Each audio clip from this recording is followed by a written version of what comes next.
the characteristics of revival worship. Ano ba talaga ang mga characteristics, or we can say evidences that you can see and you can say that the true worship in your church, in the community, in the corporate gathering was revived. Ibig sabihin, no, nabuhay muli, no, or na strengthen, or naging joyful ulit ang worship. No, that's why it's very important to understand, no, to know the characteristics of revival worship. No, kasi po, given the fact that there are times in our life na parang wala na tayong gana. Have you ever experienced that? Parang wala ka ng gana magsimba, wala ka ng ganang pumunta sa church, wala ka ng ganang gawin ang mga bagay para sa Panginoon. Why? What's the reason? There's something wrong that we need to settle, maybe, to overcome, to change sa buhay po natin. And that's what happened even in the Israelite during the time of Nehemiah. So chapter 8 verses 9 to 18, that's our passage. So the question is, what are the characteristics of revival worship? Ano ba ang mga makikita po natin na makasasabi tayo that the worship, no, getting revived, getting strengthened, or getting restored? Another word of revival is also restored. No, talagang nabalik ang gana and yung joy in the worship sa Panginoon. So ano mga characteristic? Ano makikita po natin dyan? And these characteristics also must be our characteristics, or must be ours as we worship the Lord. Especially sa atin na mga Christian, especially as a church. This must be our goal in our worship every time we gather. So ano po makikita natin dyan sa passage po natin, Nehemiah chapter 8, number 1, let's consider this principle is repentance. And that's what we can see to them during the time sa chapter 8 verse 9. Tingnan po natin yung passage diyan. Sabi dito, chapter 8 verse 9. Last time we talked about the Word of God, na talagang ginamit ang Panginoon ang Word of God na nag-strengthen sa kanila, but there's no specific characteristics na nakita po natin. Kasi parang broad or something general term yung last time. So chapter 8 verse 9, ano sabi po diyan? Nehemiah, which is in the third sheta, and Ezra, the priest, the scribe, and the Levites that taught the people, said unto all the people, this day is holy unto the Lord your God. Mourn not, nor weep, for all the people wept when they heard the words of the law. So take note of this. Ano po ang nangyari when they heard the word of the law? Last time we talked about na when Nehemiah or when Ezra opened the book, ano nangyari? The people stood up because they had a reverence, respect to the word of God. They were so attentive. They give reverence to the word of God, respect. They honor God by having reverence in the word of God. And then they became attentive, active in listening from the Word of God. And when they heard those things, actually hindi na po na specific or na specify ang mga bagay, but when we say the law, it talks about sa 5 books of the law in the Old Testament. So when they heard the law, ano nangyari? They wept. Nag-iyakan sila. Sabi dito sa pag-description ng verse 9, sabi dyan, they wept when they heard the word of the law. So what's the reason why they wept? Kung titignan po natin ang mga previous natin na mga messages, when they heard the message, the story, what happened, the commands of the Lord, they wept. Why? The first reason that they wept because they saw who God is. No, they repented. No, talagang nagsisi po sila, no, nakita po nila ang mga nangyari noon, ginawa ng Diyos, ano ang Diyos, nangyari sa mga Israelites, and nangyari sa buhay po nila, kasi yung nangyari during that time, no, sa Persian Empire, and also sa Syrian, Babylonian, why they were captive, or they were enslaved, because of their sins. Even though also we can see in the previous chapters, chapter 1, especially to Nehemiah, di ba? He acknowledged their sin. He asked forgiveness. He considered the sins of the people and even his personal sins. And then he prayed and asked God to forgive our nation, even himself. Because Nehemiah saw that he has part of is also part of the discipline, and he was there in Persia. But of course, he has a good situation, because God blessed him, God had favored for him, and that's why God used him as well in this mission. But what is the reason of their crying during the time? Because they repented. They ask forgiveness. So the question is, how to have repentant heart? Because when we say repentance, it speaks of a repentant heart. Repentance, you can have repentance if your heart full of repentance. If your heart is repentant. Nagsisisi ka, ibig sabihin, yung puso natin is not, hindi siya matigas. Hindi siya pusong bato. Anong puso? Pusong mamon. Hindi naman. Ibig sabihin, yung puso natin na very open sa Panginoon natin. So ang question, paano tayo magkaroon ng repentant heart? Because you know what? Human as we are, after the man fell to sin, after the sin entered the world, we are died. Namatay po tayo spiritual speaking, and nagkaroon po tayo ng sinful nature. And that sinful nature is very, very hard to overcome. And that sinful nature will make our heart, so hard that we cannot, or we will not even repent of our sins. Because that's the work of the sinful heart. Talagang tumitigas ang puso ng tao. We can see that in the life of many people, talagang gradually, slowly, gradually, the heart of the people is getting hard. Especially those people who enjoy the sin of their life, those people who doesn't care, or wala silang desire and longing to have God in their life. So even sa mga tao na yan, kahit sa atin na Christian, ganun din po yun. We have a tendency that our heart, siya magiging seared, according to Paul nga seared with iron. Yung conscience, yung puso natin, tumitigas. Bakit? Sometimes, or the reason is, we lack of this sensitivity of who God is. Do you agree with that? Kung wala na tayo, hindi na tayo sensitive sa Diyos natin, kung ano ang Diyos natin, our heart will get hard.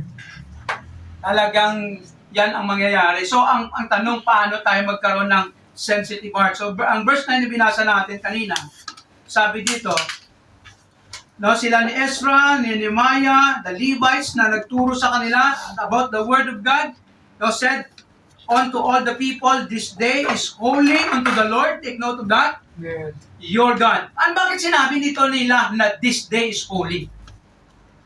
Kung titingnan po natin, because previously, yung kanilang buhay na talagang marami sila nagagawa, at the same time, may mga bagay na hindi nila nagagawa para sa Panginoon. Especially yung worship, yung gathering, yung mga sinasabi or inutos ng Diyos from the Old Testament, from the law, na talagang nilang gawin. In fact, yung gatherings nila nito, nung nag-gather yung mga tao nito, part 2 ng command. In the 7th month, they will gather, they will worship God, they will have many kinds of of practices that they need to do in these 7 days of gatherings. So, sabi na, this day is holy to the Lord your God, mourn not, weep not, or nor weep, for all the people wept when they heard the words of the Lord. Talagang umiyak sila nung narinig nila ang salita ng Diyos. So what's the reason of this? Here's the thing that we need to consider. Number one, to have a repentant heart, we must recognize God's holiness. Para tayo magkaroon ng puso na malambot, sensitive, open sa Panginoon, na magkaroon tayo ng repentant heart, we need to see and recognize God's holiness. Amen. When we say God's holiness, this is the perfect character of God, that God is holy, and as He is holy, He hates sin. Ang tawag ito? Actually, yung word na hate, we can say that negative in the sense of hatred.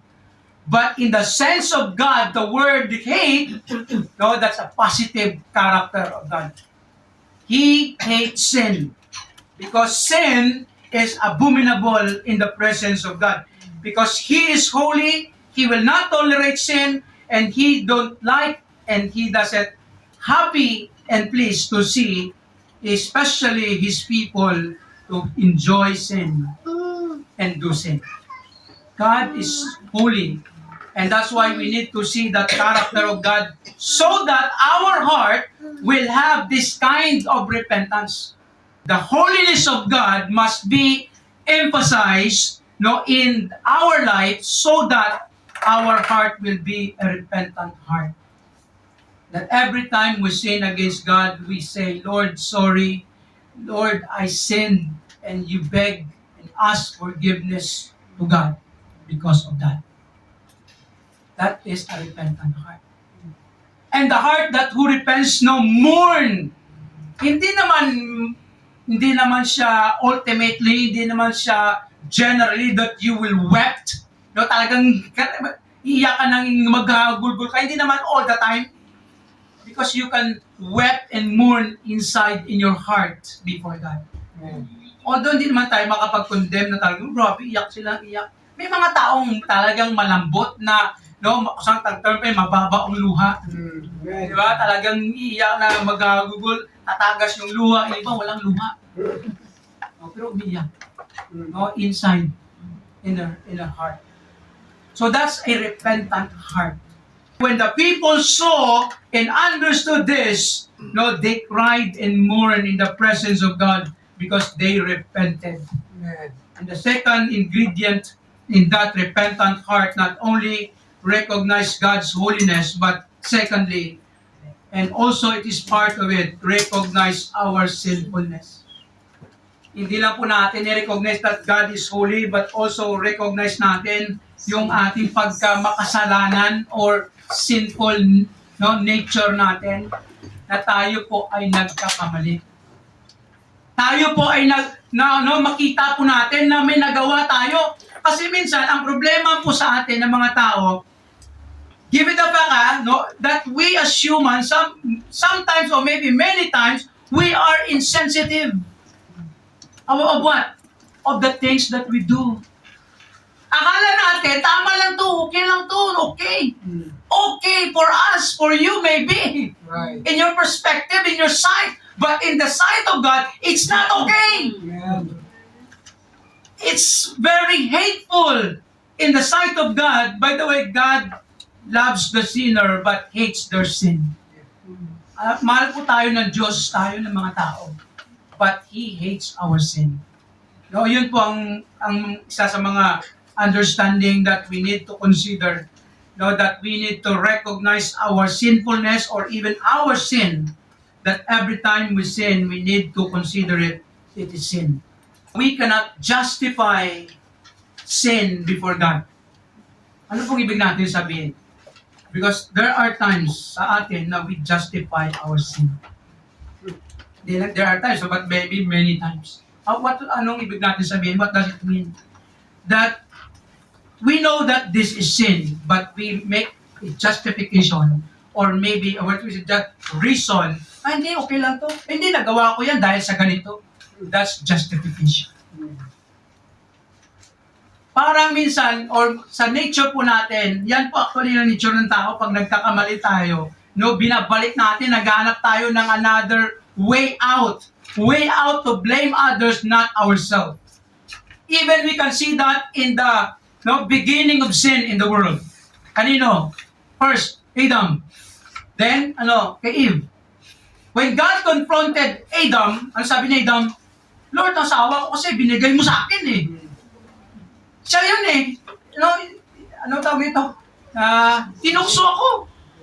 Then when God confronted Eve, ano sabi ni Eve? Lord, ito, yung ahas. No? Yung ahas na binigay mo. That's the response of a sinful heart. Yeah. And even tayo, ang mga tao, actually tao, ganyan eh. Right. No, that's our nature to defend ourselves, to justify our sins. We need to make reasons, many alibis or many reasons to justify our sins. And the problem is this, if we are not sensitive of the sin that we do, nakala natin okay lang. Akala natin tama yun. No, akala natin, para fair. Ay, delikado yun minsan yung term na yan. Minsan ginagamit yung term na hindi para fair, gawin ko rin to. That's the world. That's sin before God. We cannot justify, make reason for us to retaliate, to revenge, or to do something para fair. That's the theology or ang term pa. Yan po ang mga ideology ng mga taong wala sa Diyos. And sad to say, many people, even some, or even Christians, have that mindset, para fair, gawin ko to. Ginawa mo to, gawin ko din to, para fair. That's not fair. That's sinfulness. That's, hateful in the presence of God. And that's why we as Christians, we need to be sensitive of the things that we do, we say, we think, we act, we respond, especially in the presence or in the moment of conflict and misunderstanding or maybe miscommunication. Tayo wala po exempted. We sin. Even in a very simple thing. Kaya di ba last time I said, I told you, especially in the Word of God, don't use the Word of God to strike other people. Na parang yun na yung motive mo para tirahin ko to. Kahit kami ng mga pastor, it must not be our heart. Kasi alam niyo, ang danger sa mga, especially sa amin ng mga pastor, parang ginagamit ang pulpito, parang firing squad. May mga ganun eh. So kaya po, we need to be careful. We need to be careful that when you preach, your purpose, your reason is just to proclaim the word, no other else. That's our awareness. Kaya, as I've said to you before pa lang, dati kaya ako, I love to make a series of messages in the book. I don't like na parang, ito na naman, sunod na, ganyan na naman. Alam, minsan, delikado po yun eh. Nagkakaroon yan ng negative na effect sa ibang mga tao, especially pag yung may mga tao na matatamaan, parang ako yung sinadya ni pastor pag yung pulot ng mga passages, kaya pag serious to wala akong magagawa eh. You cannot skip some passages, especially the need in our present life. Eh di ba last time ang message doon, they give sense to the message. Ibig sabihin, pinaliwanag, talagang binigyan ng relevance, related applications, understanding to the messages, and that's our responsibility. So that we can see even a simple thing in our life. Ito pala mali ito. Ito pala dapat baguhin. Ito pala dapat. But of course, we can say na we cannot be perfect. But the good thing is we can grow even little by little in a very simple way. And that's why we need to recognize God's holiness, even our sinfulness, so that we can have a repentant heart before God. Do you have that heart? Do you have that this sense that when you do something, when you did something not right, you can say, Lord, sorry, nagkamali ako to this thing. Do you have that kind of heart? Repentant heart, that means, no, when you commit sin, right there and then, you say, Lord, I'm so sorry. Hindi na yung, parang keep-keepin, ano ba yan? Keep-keepin or something, keep mo pa, or parang, sige lang, bukas na lang, sunod na. And when we say repentant heart, actually the meaning of repentance, turning away from. Turning away. Ibig sabihin, tumatalikod ka, that is repentance. When you say you repent, you turn away. No, turn away from that thing. Pastor, paano yan? Turn away, nag-repent na, tapos bumabalik-balik pa din. What does it mean? Ano, hindi siya nag-repent? There are some people who say hindi siya nag-repent. Pero if your weakness is that, if that thing is your weakness, no? Ano ba yun? Tawag nito? There are times that you will fall because that is your weakness. Have you ever experienced that? Kasi alam niyo po, pag ang weakness po ng isang tao, ganyan, diyan po siya most of the time na napupol. O diyan siya, pag siya ay most of the failures in life in that area. And that's why isa pa sa mga awareness po natin is we need to be aware of our weaknesses. Ano po, pag mahina ka sa ganyang bagay, no, be aware. No? Kasi ang weaknesses natin, dyan tayo most of the time, no, tinitempt ni Satan, ginagawa ng paraan ni Satan para ma-influence tayo and matukso at ma-influence tayo ng kasalanan because that is our weakness. What is your weakness? Ano sabi ng isang preacher? Your weakness is your weakness. Ano ibig sabihin? Isa sa mga preacher na narinig ko, which is sabi niya, ang weakness mo, sa'yo yan. At saka, hindi na matatanggal yan. Weakness mo yan. But you can be strengthened from it by the grace of God if you surrender it to God. Kasi yun po actually yung principle ng Panginoon. Kaya sabi ni Paul, di ba, when he asked God in 2 Corinthians, he begged God, Lord, take this thorn in the flesh. That is something that he struggled with. Hindi po clear kung ano yon, physical struggle, emotional or mental, or whatever, but that thorn in the flesh speaks of the weakness, infirmities in the life of Paul, that he was struggling and asked God to take it away, but God says, no, I will not take it away. But my grace is sufficient for thee. And that grace will give us power to overcome it. That's the principle of God. And that's why we need to be aware of our struggle and weaknesses in life, so that we can have repentant heart. And here's the truth or the note in our characteristic ng revival worship. True repentance happens when we understand and recognize God's holiness, at the same time seeing our sinfulness through the Scripture. Alam niyo po, makikita po natin yung pagka makasalanan po natin, marirecognize natin yung kasalanan po natin through the Scripture. Because the Bible is the mirror of us. It's like a mirror, according to James. Therefore, we must keep reading, listening, and reflecting on the Word of God. The more you spend time, the more you meditate in the Word of God, reflect on it, the more you become sensitive, and the more you will be, have open mind, have discerning spirit to see who you are, who God is, and who you are in the presence of God. Yan po ang ginagawa ng Bible po sa akin. Kaya po, it is very important to keep reading, listening, and meditating on it. every time sa buhay po natin. And second principle or characteristic of a revival worship, no, makikita po natin yung repentant heart, no, sa atin, sa mga Christians, sa church. And secondly, here's the good thing, rejoicing. The true revival, para masasabi mo na re-revive ang church, ano makikita mo? That there is rejoicing. Question is, are we rejoicing? Are we generally, hindi ba siguro lahat sa church na parang masaya?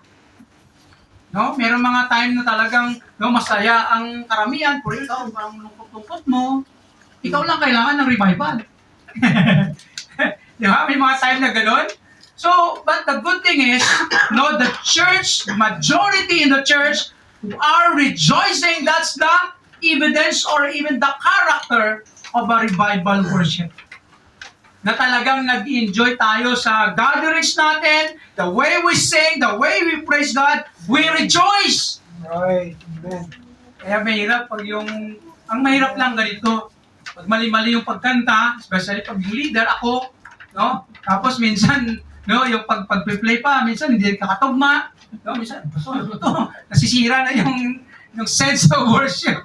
No? Kaya minsan, no, maging, no, tawag nito, no, we need to work that out in our worship time.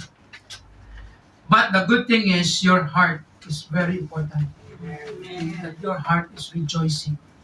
Your heart is so excited to worship and glorify God in that moment, no, in our gathering. That's the character. So what to rejoice in revival? Ano yung dapat natin no i-enjoy or i-rejoice during that time? Take note in verse 10. Ano sabi sa verse 10? When they were crying, no, they were weeping, sabi dyan, and he said unto them, go your way, eat the fat, and drink the sweet, and send portions unto them for whom nothing is prepared, for this day is holy unto the Lord, neither be sorry, for the joy of the Lord is your strength. Ano sabi dito nila ni Ezra, ni Nehemiah sa mga tao? Go your way. Uwi kayo. Eat the fat. No? Ibig sabihin, kain kayo ng anong gusto nyo mataba. Hindi. Ibig sabihin yung mga magagandang eat the fat yung regarding yung sa meat. No? Ano sabi dyan? And drink the sweet and send portion. Ibig sabihin, help those who are needy na wala silang preparation. Kasi during that time, these were the celebration. No, the gatherings, the celebration of the people of what God did to them, especially from the previous generations, kung paano sila niligtas. In fact, yan ang mga point dyan na binasa yung mga law. Sabi dito nila ni Nehemiah, anong ibig niya sabihin? Rejoice. And sabi niya, for the joy of the Lord is your strength. Ano pong ibig sabihin niyan? The joy of the Lord is your strength. In other words, no, if you rejoice in the Lord, you will have strength in your life. Amen. Pag masaya ka sa Diyos, malakas ka. Tama? Pag masaya ka sa Diyos, hindi ka bored. Nandiyan lang yung PowerPoint natin. Di ba? Pag masaya ka sa Diyos, talagang excited ka to go and worship and sing to the Lord. Amen. Bakit ka masaya sa Panginoon? Verse 11. So the Levites stilled all the people, saying, hold your peace, for the day is holy, neither be grieved. Kasi nagsihiyakan sila noon, no? Nag-repent sila, and the reason of it, they see God, and they were also reminded of what and who God is sa mga previous generation sa kanilang nation or people. So what to rejoice in revival? First, we can see there, no, kita po natin sa kanila, no, they rejoice in God's forgiveness. And when they weep and mourn, sabi dyan nila ng Nehemiah, ibig sabihin yan, this day is holy to the Lord. Ibig sabihin, God forgave you. You know what? That's a good thing to rejoice. Alam niyo, masaya ang pakiramdam natin pag yung alam mo talaga na napatawad ka ng Diyos. No? Amen. Especially pag nagkamali ka, tapos naghingi ka ng tawad, Kaya alam niyo po, para magkaroon tayo ng peace and joy in our heart, no, when we fail, just come to the Lord right there and then. Ask forgiveness, sincere forgiveness. Lord, sorry. I sin, I fail, forgive me, cleanse me. And when you do that, no, God, through His Holy Spirit, will mold your heart, no, will strengthen you, and fill you with the joy. And you can rejoice. Especially when you worship God. Masarap magsamba pag ikaw ay masaya. Tama? Pero pag ikaw ay malungkot, lungkot po, pagkanta lang, parang ayaw mo nang manta. No? Ayaw mo nang, parang hindi mo mamit lang, Ilonggo yun. No? Mabanggit-banggit yung mga lyrics. Rejoice in God's forgiveness. Kaya alam niyo po, we need to rejoice because hindi lang po tayo pinatawad ng Diyos sa mga kasalanan natin noon. Andyan pa rin yung forgiveness sa mga kasalanan natin na magagawa natin. Ibig sabihin, Pastor, okay lang ba? Nagagawa ka na ako ng kasalanan? No. No, we need to be sensitive.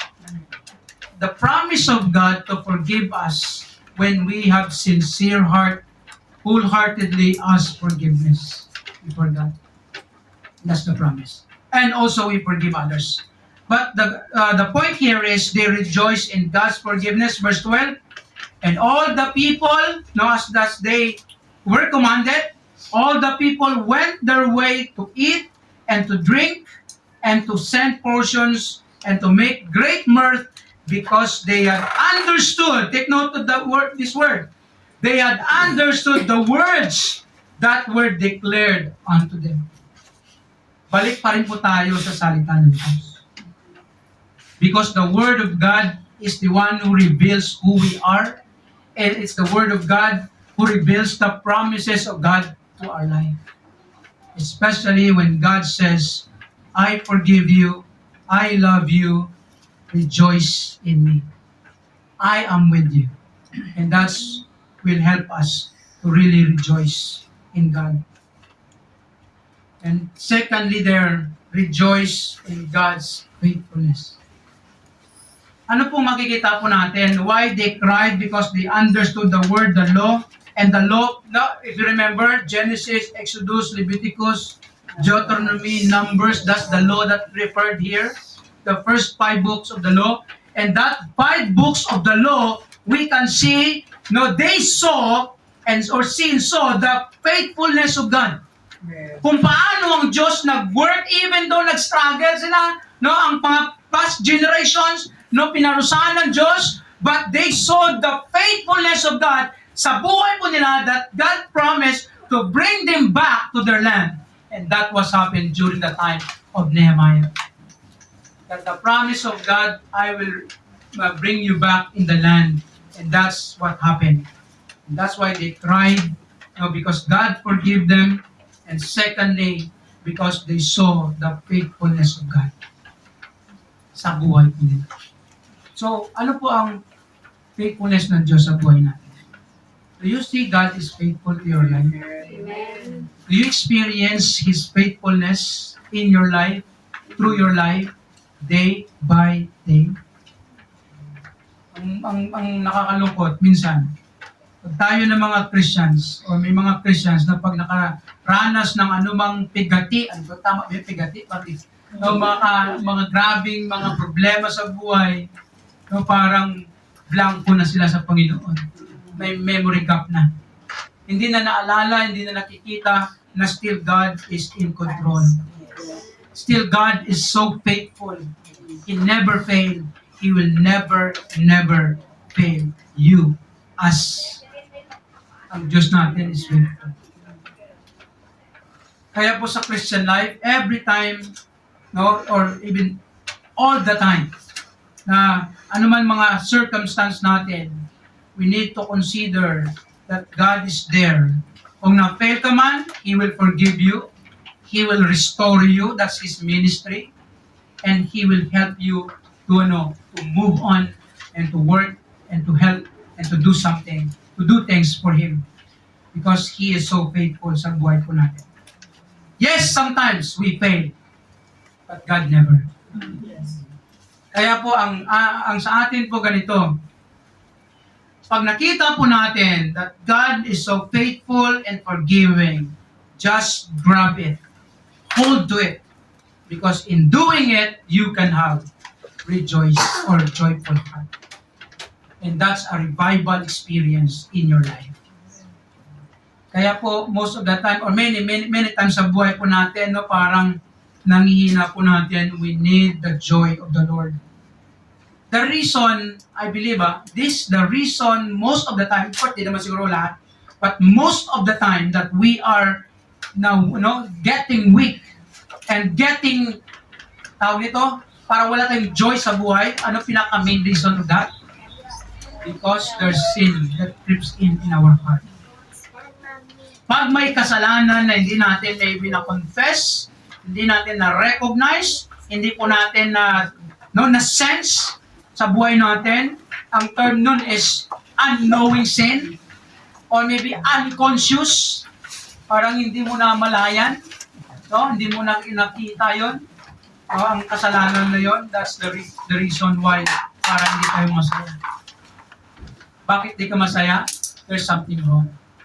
And then we need to ask God, Lord, kaya alam nyo, sometimes, when you pray, it's good din sometimes mag-pray ka, Lord, kung hindi mo na-sense na may mali, Lord, forgive me to the sins. Maybe hindi ko alam, unknowing sins. Kaya po that's a good prayer as well when we pray sometimes of forgiveness, about forgiveness. Here's the note in that point. True revival happens when we experience God's forgiveness of our sins as we repent and rejoice in it. Therefore, we must rejoice in the Lord always, as Paul says in Philippians 4, verse 4. Sabi ni Paul, kaya alam nyo, it's a really good thing na sinabi ni Paul dyan, rejoice in the Lord always. And again, I say rejoice. Nakanta pa natin yun, no? Rejoice, rejoice, and I say again, rejoice. Because when Paul said that, ang Philippian believers, they were experiencing a lot of problems in their life. Mga hardships, difficulties, trials, whatever sufferings that they had, but Paul, his message, God's message to them, keep rejoicing in the Lord. Because in doing it, it means you recognize God's faithfulness in your life. Kaya, anong nangyayari sa buhay natin? Romans 8:28. Ano sa Romans 8:28? All things work together for good. Why? Because God is faithful. No matter how bad your circumstances, it is for good, for your good.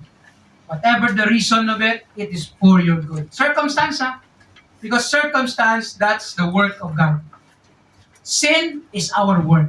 Circumstance is God's work. No matter how hard or maybe bad yan in the sense and the perspective of people or human perspective, but in God, it is for our own good. Pastor, paano yun nawala si Juan, namatay si Juan, nagkaroon ng ganito. Daming mga, parang sabi na ang negative. Kung ano man yan, kahit anong negative na yan na nangyayari sa buhay natin, as Christians, we need to rejoice. Why? Because God is doing something for your own good, for His glory. And that's why we need to rejoice.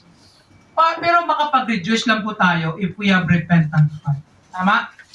Pag yung puso natin, clear, sensitive, we know God, we acknowledge and recognize God, and we ask forgiveness, we can rejoice. And that's what happened to them. And finally, not only rejoicing, repentance, rejoicing, and finally there we can see restored obedience. Yan po ang isa sa mga characteristics of revival worship. Ibig sabihin, nakikita yung na-restore ang obedience kasi given the fact, we as human many times, or Christians, na tayo nagkakaroon ng disobedient. Tama? Amen. nadidisobey natin ang mga bagay, no, na mga sinasabi ng Diyos sa buhay natin. Pinapagawa ng Diyos sa atin bilang mga Kristiyano. And we have a lot of things that God wants us to do through His Word. And the sad thing is, we fail and we, maybe omit or maybe commit. Omit the good things that God wants us to do, mga commandments, and then commit the things that God doesn't want us to do. That's the problem. And that's why we disobey God in the things that He wants us to do. And therefore, to have revival worship, the evidence or the characteristic is of restored obedience. Verse 13. On the second day, were gathered together the chief of the fathers of all the people. On the next day, the priests and the Levites unto Ezra the scribe, even to understand the words of the law. Verse 14. And they found written in the law, which the Lord had commanded by Moses, that the children of Israel should dwell in the booths and the feast of the 7th month. Ano po itong ibig sabihin? Merong utos doon na ang mga Hudyo, sa kanilang 7th months na na feast, kaya yung gathering nila, dapat yung mga Hudyo maggawa sila ng booths, yung bahay-bahay na alam yung booths, hindi butas Kasi yung booth na, alam na natin yun, doon sila mag-i-stay. Ano pong point yan? Bakit inutos ng Panginoon yan? Because God wants the people to be reminded of the journey of the Israelites sa wilderness. That they lived in tent. Ibig sabihin, God wants them to experience, to relate to what had happened from the past. Ay, the faithfulness ng Diyos. Gusto ng Diyos na ma-remind sila ng faithfulness. Gusto ng Diyos na makita nila kung anong nangyari sa previous na mga generations, kung paano sila tinulungan ng Diyos and how the Lord sustained them. Even though namatay man ng marami, pero how the Lord fulfill His promises to the people. That's why He commanded this kind of thing for them. Pastor, paano gagawin din natin yan? Of course not. Di man tayo Jew. Take note of this. There are things in the Old Testament, in the Bible, na not for us. Will you agree?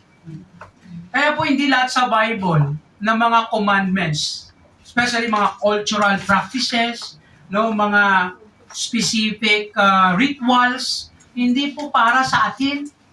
Kasi alam niyo, may mga tao, may mga Christian na mga dogmatic. Alam mo yung dogmatic? Hindi hindi aso. Yung mga Christian na mga dogmatic, ibig sabihin, parang legalist na, hindi, ganito ginawa sa Old Testament, ganito tayo. Hindi ganoon.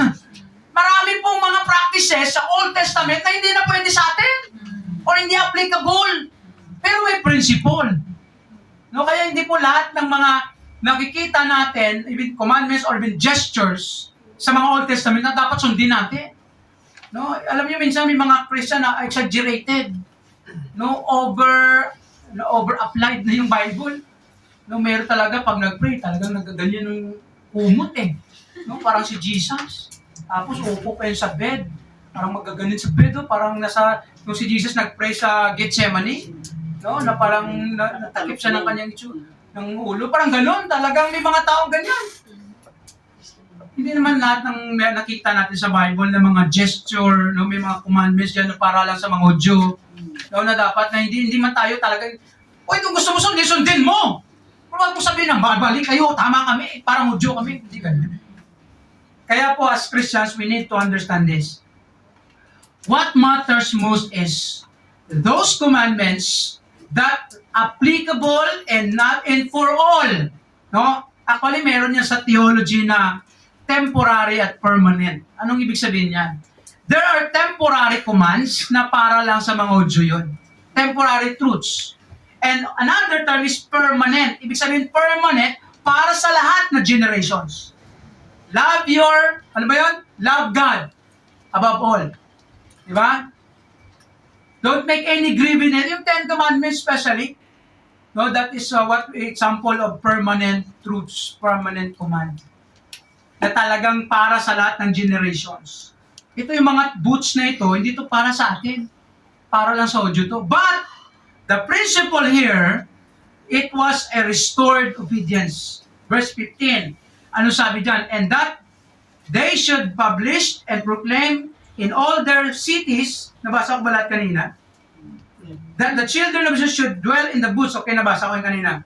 And that they should publish and proclaim in all their cities and Jerusalem, saying, Go forth unto the mount and fetch olive branches and pine branches and myrtle branches and palm branches and branches of thick trees to make booths as it is written. It was commanded to them. So, ano po nakikita natin sa kanila? Restored obedience. Obedience to what? To God's Word. Kung ano yung sinabi ng Diyos, para masabi natin that we are revived, no, na revival worship, we obey what God says. Amen. Especially what we heard from God, the Word of God. Right. Every time we gather and meditate the Word of God. That is a revival worship. Kaya po ang isang ministry, isang church, kung hindi man lahat, but majority following God, that's a very amazing church. Wala kasi namang perfect church. But the good thing that we can see, kung lahat, kung majority, ilang percent man yan, basta majority no, following God, obeying God, wow. No, that's a good thing. Amen. And that what we can call that church is growing, is strengthening, and God glorifying. Kasi hindi naman talaga perfect ang lahat ng church, walang perfect. Yung mga flaws naman lahat. But kung majority dyan is following God, that is revival church. Or nag-revive o na-strengthen. That is a restored obedience. No, binalit nila ang kanilang obedience kasi hindi nagawa nila yun for how many years? According to the scripture, no, for many years hindi nila nagawa yun, especially from the time of Joshua, no, because of the situation, no, hindi nila nagawa yun. And during that time, no, na-restore nila by God's guidance. Verse 16, so the people went forth, no, nagsunod sila, and brought them and made themselves booths, everyone upon the roof of his house, and in the courts, and in the courts of the house of God, and in the street of the water gate, and in the street of the gate of Ephraim. In other words, they obeyed God wherever they are, they follow God. Amen. That's a good principle. That we, when we say that we are revived, wherever we are, whatever we do, make it sure that we follow and obey God in that way, in that time, or wherever we are. And that's what we can see in this story that we can ponder upon this morning. Verse 17, and all the congregation of them that were come again out of captivity, all the people made booths and sat under the booths, for since the days of Joshua, yung sinabi natin kanina, son of Nun, unto that day, had not the children of Israel done so. Hindi nila nagawa ito for how many years? And there was very great gladness. Kaya dito, isa din makita natin, katulad sinabi natin kanina, no, if we obey God, no, we follow God, we can experience joy. Kaya lang tama yung kanta ng song, no? There is joy in serving Jesus. There is joy in serving, following Jesus sa buhay po natin. Amen. Kaya po, if we restore our obedience, that's a revival moment in our life. To God's Word and of course, to God's worship. And the essence of this, all of these things that God commanded them is to worship and honor God. In verse 18, also day by day, araw-araw, from the first day on to the last day, no, kanilang celebration, you read in the book of the law of God, and they kept the feast 7 days, And on the eighth day was a solemn assembly according unto the manner. What's the point? Restored obedience to God's word and restored obedience to God's worship.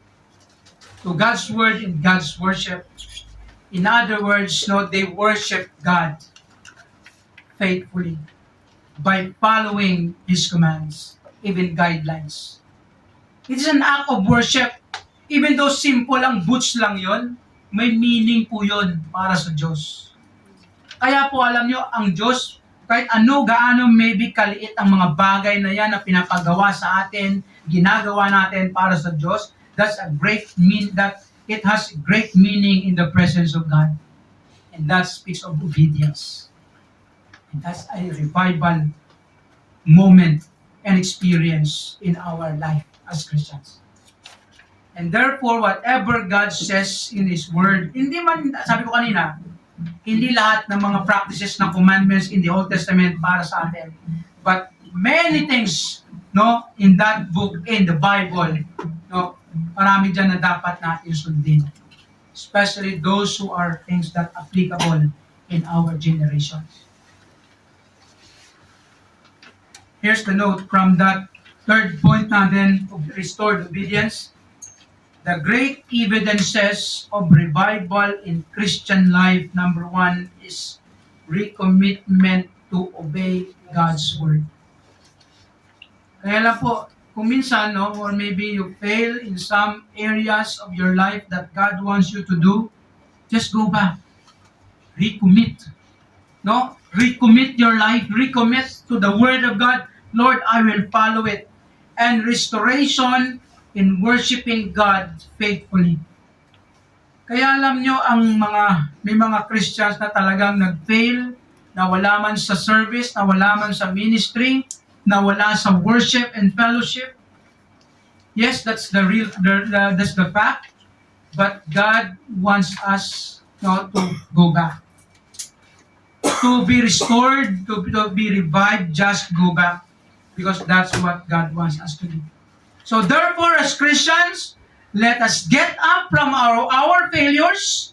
Ano mga failures natin from the past or maybe in the present, just get up and geared up into faithfulness to God's word, God's work, and God's worship.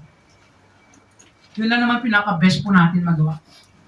Kasi may mga time na hindi mo maiwasan ang failure. No, may mga bagay na hindi mo maiwasan. Sa Ilonggo, hindi mo malikawan. May mga times na ma-fall ka, maybe in some certain area, but that's not the end. Because God wants us to get up and gear up again. Go back. Just go back. Because God is open. And He is, in fact, that is His will sa buhay po natin. As long as we are alive in this world, we have a chance to go back. May mga tao na parang walang chance yan. May mga ganun. Sa Christian life, wala pong hindi walang chance. Basta habang buhay ka, may pag-asa. May chance ka kay Lord. Kasi si Lord is very forgiving, loving. And if you are a Christian, He wants you to end your life for His glory. And that's why we need to consider it. In our reflection from this message, do we have a repentant heart? Actually, no, kulang ng heart. Every time we fail or commit sin before God. Meron ba tayong pusong ganon pag nagkamali ka, no? Kahit maliit lang, kahit medyo, sabi parang, no, konting kasinungalingan, konting, no? Meron ba tayong repentant heart in the presence of God? Na, no? Lord, sorry, nagkamali na naman. Mali na naman sagot ko. Mali na naman. Do you have that heart?